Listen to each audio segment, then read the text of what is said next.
Alright, listen, just to start off, in my opinion, the majority of women are way more selfless and considerate in nature than men. Is that something we can all agree on? The majority of women tend to be more kind and more thoughtful and more empathetic, just naturally. And despite what so many husbands believe, I don't believe that most women are asking too much from us in our relationships. I mean, if you give them consistent affection, which you should be doing anyways, if you help them out with the mutual chores, which you should be doing anyways, if you communicate and handle conflicts in a healthy, productive way, which you should be doing anyways, if you respect them and seek to truly know them, if you give them just a fraction of the interest and attention that you give your favorite hobbies or the sports you watch, then for the most part, they're happy and faithful and content. For most women, if you can just squeeze out the bare minimum of effort, which shouldn't be your goal, but I'm just saying, with bare minimum actual effort, with just a little bit of intentionality in the intimacy and vulnerability and love language department, they will usually shower you with far more love and selflessness than you deserve. But that ain't all women, is it? It might be the majority, but it's not all of them. Not all women are going to treat you right. Some women are self-centered, some women are manipulative, some women are controlling or narcissistic. Some women will call you names and disrespect you or mock you and demean you. Some women will neglect you or be violent with you and then blame you and make excuses. Some women aren't all that kind or thoughtful, are they? Some women demand the benefit of the doubt, but they don't return the favor, do they? Some women complain about behaviors that they were just guilty of doing to you. Some women are walking double standards, and they will deny reality right before your eyes if you challenge them. Some of you have experienced those women before, and you don't hear much said about how emotionally and verbally and sometimes physically abusive women can be. And please don't mishear me, I'm not talking about holding women to some standard of perfection. I mean, we all mess up. We are all occasionally disrespectful or rude to our partners. But healthy people repair and apologize and figure out how to grow personally and relationally. Toxic people make excuses and blame and counterattack and dismiss someone else's complaints as too sensitive. I mean, there's a line where messing up isn't just messing up anymore. It's destructive. It's a pattern of selfishness. It's emotional neglect or potentially abuse. So what do you do if you start to feel like you're dating a woman that has these characteristics? Well, my advice, you respectfully walk away. Because you deserve better than that. You are worthy of kindness and respect and love, not perfectly, but consistently and intentionally. And when you find it difficult to walk away, as most people who are caught in this situation feel like, ask yourself why. Why is it hard for me to walk away from a relationship that I'm not even that happy in? If I feel like I'm being mistreated, why would I continue to stay in that environment? Maybe it's because we tend to attract people who mirror or project how we feel about ourselves. Some of you attract people who take advantage of you because deep down you don't believe you're worthy of any more than that. I mean, you'll still complain about how they treat you, but you won't do anything about it because you're not sure if you deserve anything better. Sometimes staying put, even though you know something is wrong, is less scary than taking a risk of being alone, isn't it? One of the reasons that happens is because of the shame and unworthiness that was instilled in you at such a young age. See, oftentimes kids grow up to be exactly what their parents told them they were. And a lot of you were told that you were worthless. A lot of you were told that you need to perform for love or attention or affection. A lot of you were taught that you need to conform or appease or stay quiet in order to be accepted. A lot of you grew up feeling like you were a burden. And it made things worse that every man told you to suck it up instead of actually listening or validating or comforting you. It wasn't your fault that they weren't a safe place for you emotionally or physically. It wasn't your fault that they abused you, sometimes in the worst ways. None of that was your fault. And for a lot of you, they robbed you of your childhood. They took that from you. For some of you, they robbed you of the ability to fully trust someone else or to be comfortable getting close to someone else in the future. None of that was your fault. But healing from it will be your responsibility, because I want the best for you and you want the best for you. But there's a lot that needs to happen before you can have the relationship that you deserve. Some of you have a long journey of healing that you haven't even started. And I understand that the person who's mistreating you might also suffer from that same trauma in their life, and that sort of bonds you together. But the best way you can heal is to do this alone right now, because some of you grew up in a family with a very skewed view of what love was supposed to look like.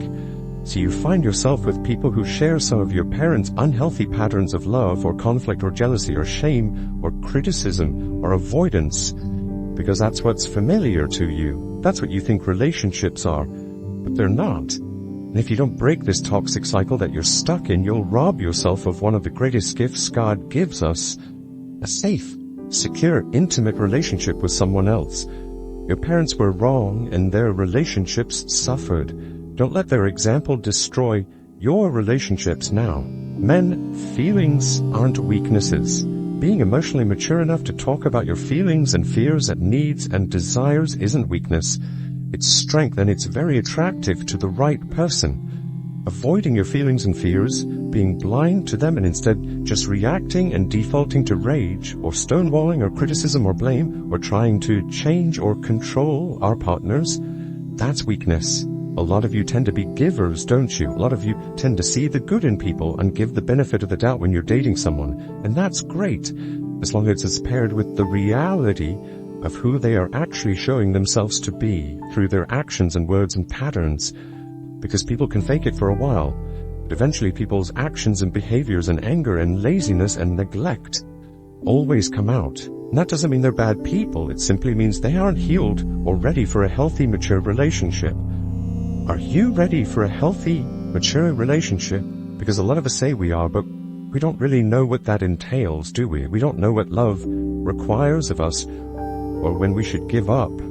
Because a healthy relationship wasn't modeled for us. Healthy conflict resolution wasn't modeled for us. And that makes things so dangerous because most of us will just default to what feels natural to us. My advice, ask a professional, not me, someone with a degree.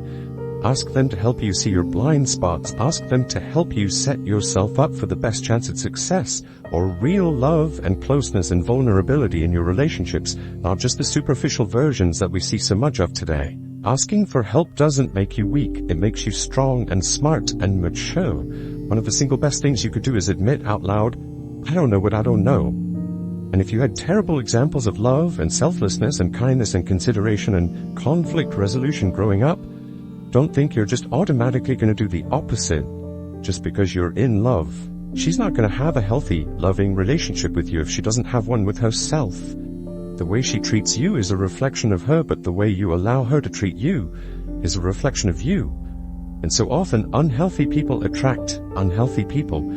You also can't have a loving relationship with another person until you have one with yourself first and understand your value and worth and have clarity on what the bare minimum requirements are from both people to make a relationship work. A relationship you want and deserve demands a level of self-reflection and emotional maturity that very few people are intentionally seeking. Don't fall into that trap.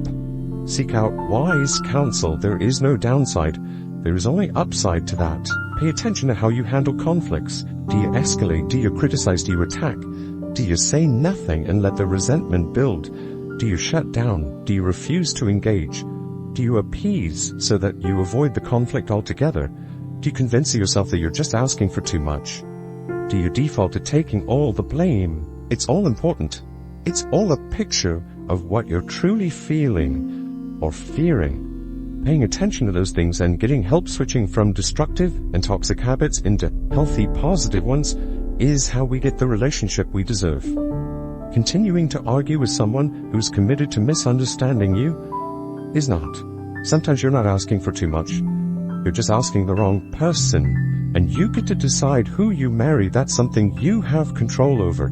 Some people set themselves up for success by picking someone who is mature and emotionally safe and respectful and thoughtful. Is that what you're doing? Because if you're saying, man, I'd love to have a girl like that, I'm just letting you know she's out there. But guess what? You're not the right person for her until you get healthy, until you heal from your shame or blame or codependency, until you recognize what destructive patterns might you have unintentionally snuck into your personality or relationship or conflict resolution. I'm not saying there's anything wrong with you. I'm not saying you need to be perfect. I'm saying avoiding your demons, not talking about your trauma, not talking to a professional about your healing, that doesn't help you or set you up for success. It curses you, it handicaps you, and it ultimately robs you of the relationship you want for yourself. Avoidance doesn't solve our problems, it magnifies them. And the goal isn't perfection. We all have things we need to be working on, areas that we need to be growing in. Perfection isn't the goal, but growth is. Honest self-reflection is. Emotional intelligence is. Humility is. Relational maturity is. You don't need to beat yourself up.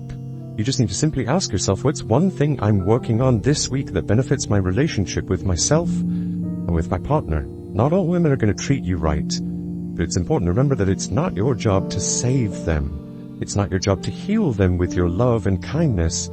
It's not your job to convince them of your worth. You do that not by talking or arguing, but by leaving when it's appropriate. Because the moment you don't respect yourself. You don't value yourself. Which begs the question, why are you expecting them to? I know I'm not trying to demonize her or make you feel like you're broken. I'm simply hoping to open your eyes to what you actually deserve. Because sometimes the hardest part is getting you to actually believe that you deserve kindness and respect and selflessness and love. Because you do. But the paradox is you won't find it out there until you find it in here first. Another person will never complete you. They can only complement you.